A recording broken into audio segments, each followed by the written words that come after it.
যে এ বিষয়ে সফল হতে পারবে না।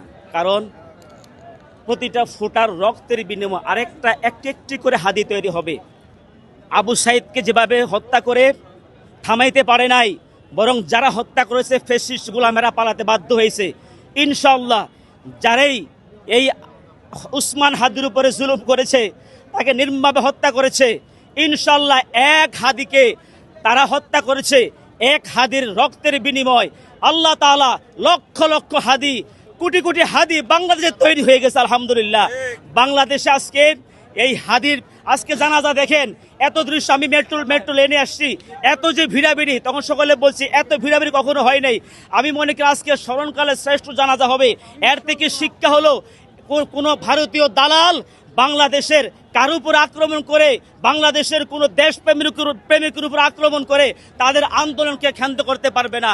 হাদিরা এগিয়ে যাবে, হাদিদেরকে থামানো যাবে না। হাদিরা এগিয়ে যাবে।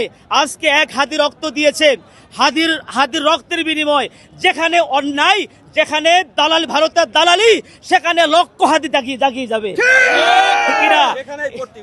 সেখানে প্রতিবাদ শুরু হবে।